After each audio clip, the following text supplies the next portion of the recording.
Shama harka fuuni jirra jirtu hordoftoota fi daawwattoota YouTube channel Layman jalatti argamtan. Akkasuma warri subscribe nu gootan hedduu galatoomaa maatii keenya kan taatan kan maatii keenya ta'in nooraa isiniin jenne simanna maatii keenya ta'a.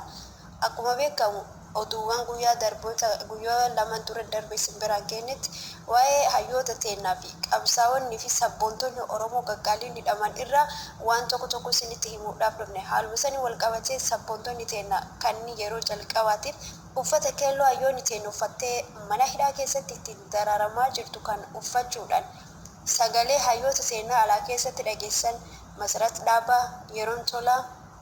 Yeroon tolaa fi Wabii akkasuma qeerroo hedduun isaanii akka hidhaman ni yaadattu. Isaan keessaa namni harki caalu bahetti namicha akka mana hidhaa keessatti hafee inni beekama. Isaanis guyyaa har'aa mana murteessitti dhiyaatanii akka mirga wabii maallaqaan ba'an gaafa himameefii jira. Marree hayyoonni teennas akka faanuma kanarraan itti fufanii gammachuu duraa duubaan nu dhageessisu Rabbii ni abdanna. Qabsoon hin gufattu. Qabsoon abbootii keenya kaleessa jalqabamte dhaloota har'aa irratti hin dhaabbattu. Ajjechaa fi hidhaan qabsaa'ota Oromoo irratti kan xiyyeeffate har'aa miti.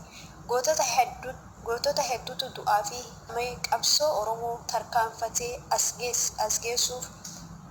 geessuu godhe. Qabsoon lubbuu gootawwaniin ijaaramte lafee gootawwaniin utubamte har'a geesse imaanaadha. Imaanaa nyaachuun of nyaachuudha. Qabsoon Oromoo galma qabdi. Galmee qabsoo tokkoon tokkoo sammuu keenya keessatti haphee ta'eera.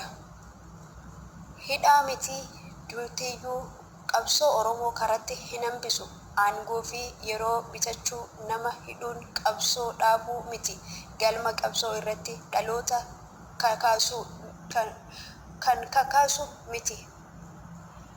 Bara mootummaa wayyaanes isaanumatu nama ajjeesaa hiisisaa ture. Isaanumatu nama hidhaa nama hiriirsaa ture. Garuu qabsoon Oromoo maseenuu hin danda'amne. Caalamtee dhaloonni akka qabsootti seenaa eenyummaa isaa fi wabii isaa qofa akka ta'e hubatee qabsaa'ota seenaa bu'aa isaanii har'a ittiin dhaloota gidirsan kan harka keessaan irratti kuffisan boru guyyaa biraa akka jiru beekuun barbaachisaadha. Dhaloota hidhaa keessaa baasa. Hayyootaaf qabsaa'ota hundee hidhaa nuuf hiikaa. Warreen har'a hidhaman sagalee ta'uufiif nutis dirqama keenya baanee har'a kenneerra. Baga gammaddan isinin jenna.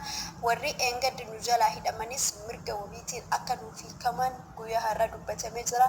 Waan biraa wanta hafeen oduu biraa qabannee hanga walitti deebinu turtii gaarii isinin jenna. Dhaggeeffatteen galatooma.